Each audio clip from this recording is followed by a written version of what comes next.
ये कैमरे पे जा रहा है, आप यूं करें। तो मर्द भी बुरे लगते हैं अगर बदतमीजी से बैठे, तो औरतें भी बुरी लगती हैं। आप ये तरीकेकार नहीं है बात कहने का। उससे क्या हुआ, मैं ये नहीं कह रही कि क्यों कहा, कहें, लेकिन उनको मौका मिला इस वजह से कि हमने पता नहीं डंडे पे भी कोई चीज टांगी हुई थी, पता नहीं क्या था, जो भी अच्छा, मुझे नहीं पता, मतलब कोई जो भी मंथली प्रॉब्लम्स थे। अच्छा अच्छा, ऐसा तो उससे हमारा मजाक बना ना। अब नेक्स्ट टाइम मैं उम्मीद करती हूँ कि थोड़ा यही बात करें, जरूर करें, मैच्योरिटी से करें। आई थिंक क्योंकि मार्च थी तो उन्होंने कहा कि टाइम नहीं होता इतना। जो वो आप बात कर रही थी ना कि हम न्यूज कुछ हम चाह रहे थे सेंसेशनल कि हम भी चाह रहे थे कि हम भी जरा तो फिर क्या हुआ, इनको मौका मिला और उन्होंने क्या ताबड़तोड़ हमला किया। जिसके मैं एक मिसाल और भी दूंगी, जैसे कि एक शख्स ने एक जर्नलिस्ट के बारे में गंदी जुबान इस्तेमाल की, बुरी बातें इस्तेमाल की टीवी शो पे। ठीक है, मैं कहती हूँ इस मामले में मैं इतनी वो हूँ कि अगर कोई औरत भी किसी मर्द को कहे कि तू गंजा, मोटा, काला, भद्दा है, वो बुरी बात है, गलत है, वो भी अच्छी बात नहीं है। सो आपको ये बेसिक चीजें क्यों बतानी पड़ रही हैं? ये बताने वाली बात है कि आपने जिसके हाथ नहीं उसको आपने क्या टुंडा कहना है? आप क्या बात ये भी कह रही है ना कि गटर में जाके बात तो नहीं करने की जरूरत। हाँ, आपने क्या कहना है, तुम लंगड़े हो, तुम काले हो, तुम गंजे हो, तुम मोटी हो, मतलब क्या? ठीक, किस जमाने में आप रहे? ये तो बताने वाली बात ही नहीं है यार। जैसे ताहिरा अब्दुल्ला साहिबा जब वो बात करती हैं, बात तो यही कर रही हैं वो, but the way she conveys the message, beautiful तरीका होता है बात करने का ना। वो तरीका मर्दों का भी ठीक होना चाहिए, औरतों का भी होना चाहिए। सो पॉइंट ये है कि जब भी आपने अपना कोई भी किसी भी तरह का इशू रेज करना है, आपने किसी के मुंह पे जूता नहीं मारना, आपने उसको समझाने की कोशिश करनी है। ये मेरा थोड़ा सा इख्तिलाफ था। और नेक्स्ट टाइम मैं उम्मीद करती हूँ औरत मार्च में जब भी कोई भी ये लिखेगा प्ले कार्ड्स, वो ये जहन में रखेगा कि उसको मिस इंटरप्रेट ना किया जाए। मैं आपसे छुप जाऊंगी नहीं, मैं सीरियसली मुझसे अप्रूव करा लेना। ठीक है, आपसे अप्रूव करा क्योंकि मैं कहूंगी सब कुछ वही, लेकिन पोलाइटली। बुशरा पर रैपिड फायर की तरफ चलते हैं, बिकॉज मुझे पता है आपने आगे कहीं जाना है, तो शुरू करते हैं। Bushra Ansari's favourite dish? भिंडी। सबसे सेट पे अनोइंग चीज क्या होती है?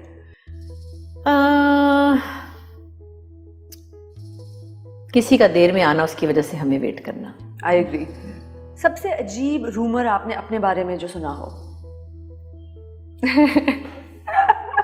कि मेरे यहाँ औलाद हुई है।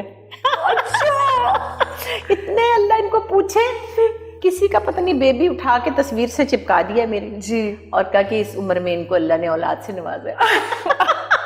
अल्लाह ताला सिर्फ उनको गारत ही कर दे, बस इतना ही अल्लाह ताला, मैं और तो कुछ नहीं मांगती।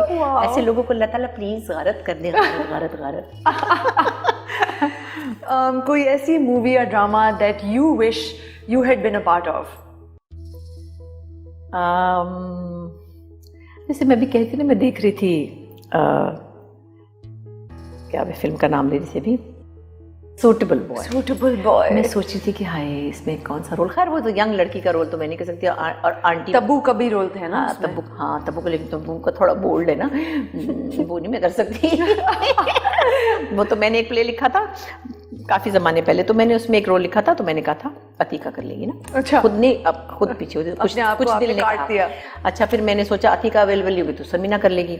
समीना पिज़ादा ना, उसके 15 साल पुरानी बात है।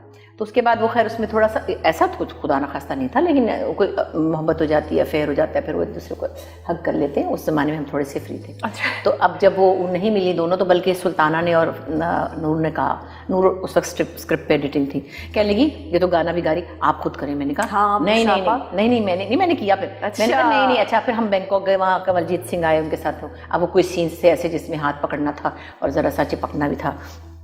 तो मुझे नूर कहती है अब जो राइटर ने लिखा वो आप करके आइएगा। मैंने कहा नहीं मैं वो तो मैं तो नहीं। तो कह लिए क्यों, देखिए जो राइटर ने लिखा है वो आपको करना होगा।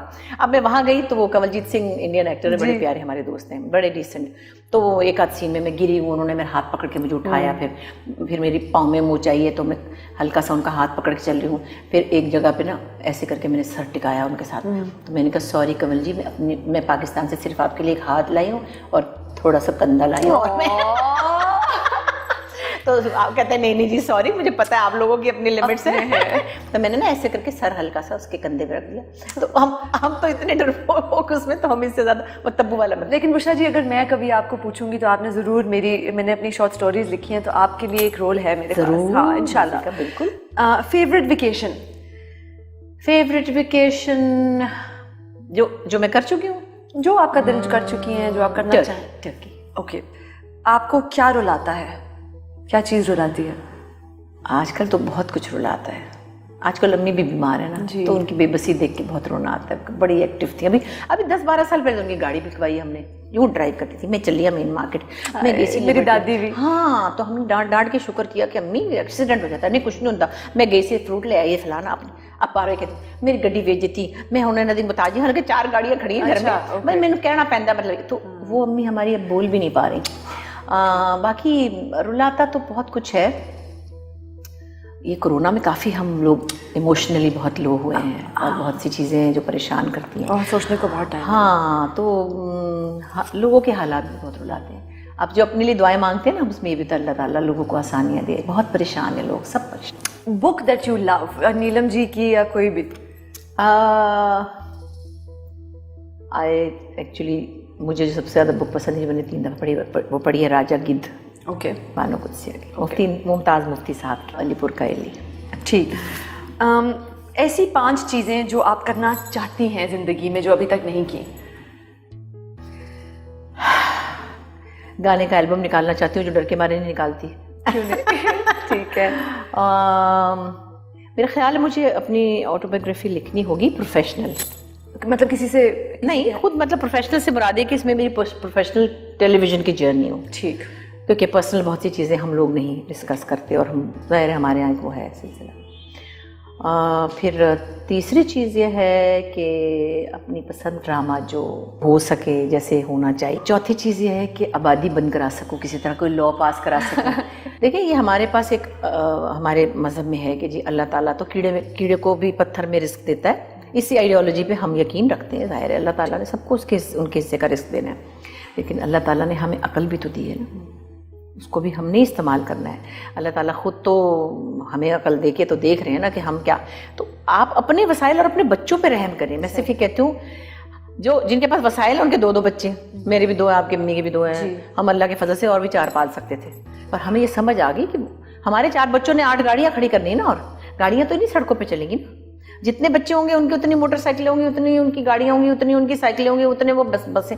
तो मतलब आप ये बेसिकली मुझे बड़ा अच्छा लगता है कि चाइना ने लॉ बनाया हुआ था जी, एक के बाद दूसरा बच्चा नहीं हुआ तो इतना टैक्स मारते थे कि वो जान निकाल लेते थे। अब कहीं किसी को दूसरे बच्चे की इजाजत मिली है शायद जी, तो वरना तो वो बर्बाद हो गए थे। वो तो हमारे बचपन में दुनिया की सबसे बड़ी आबादी थी। बिल्कुल, तो कुछ तो सोचना पड़ेगा, कुछ तो सोचना पड़ेगा। मेरे बस में हो तो मैं ये लॉ बनवा दूँ।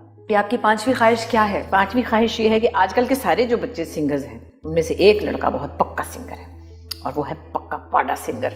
वो मुझे बहुत प्यारा लगता है, उसका नाम है अली सेठी। और मैंने इस वक्त नहीं कहना था, मैंने आपको पहले भी आपने मुझे पहले बहुत दफा वॉइस नोट्स में कहा, और वो सुना खुशी से नाच रहा था ना, है ना जी, तो मैं उसको सामने बैठाऊं और वो हमें सारी शाम गाने सुनाए। तो आप लाहौर तशरीफ ले आए, और नीलम आपा भी हैं, और हम महफिल उमरा लगियां पब्बा पार, वो तो अमेरिका में गया हुआ है, वो आ जाएगा ना। हाँ जी, तो वो उसने बड़ा अच्छा गाया था। और बड़े अरसे के बाद मुझे लगा कि सज्जाद अली के बाद कि वो एक सीरियस सिंगर, वैसे सारे बड़े अच्छे गाते हैं, लेकिन जो गायकी उसने चुनी है वो मुश्किल है जी, वो कमर्शियल नहीं है, लेकिन फिर गायकी तो वही है। और बुशरा आपा, आपका सेलिब्रिटी क्रश कौन है? तो कोई नहीं, अब था। कौन था?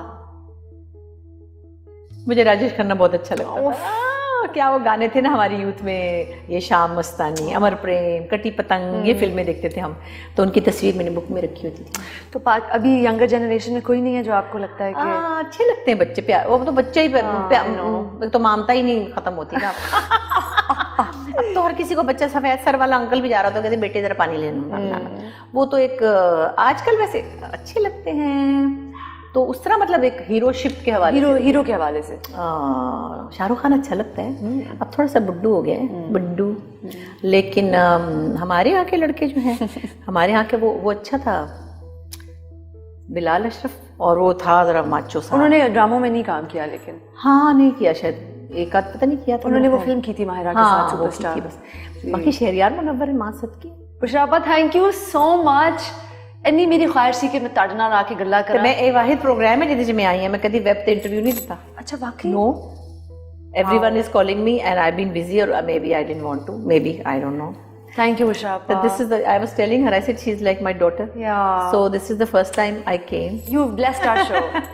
नहीं बहुत अच्छा लगा, and it's really it's always good to see you. It's so good to see you. ਤੁਸੀਂ ਹੁਣ ਮੈਨੂੰ ਕਿਸੇ ਪ੍ਰੋਜੈਕਟ ਲਿਖੋ ਤੇ ਮੈਨੂੰ ਪਾ ਦੇਣਾ ਉਸ ਪ੍ਰੋਜੈਕਟ। ਹਾਂ ਤੁਸੀਂ ਤਾਂ ਹੁਣ ਸ਼ਾਦੀ ਤੁਹਾਡੀ ਹੋ ਗਈ ਸੀ, ਮੈਂ ਕਿਹਾ ਤੁਸੀਂ ਤਾਂ ਆਪਣੇ ਘਰ ਚਲੇ ਗਏ ਹੁਣ शायद। नहीं हूँ मैं आना जाना रखना। अच्छा नहीं ठीक है, ज़्यादा मिलने से भी कदर कम हो जाती है। अच्छा वार्निंग मिल गई है मुझे। कभी कभी मिला करो, बोले कभी कभी मिला करो, रोज रोज ना आया करो हमारे घर। सो आई थिंक वो अट्रैक्शन रहेगी। Thank you so much and love thank you Usha, love you too. Thank you very much.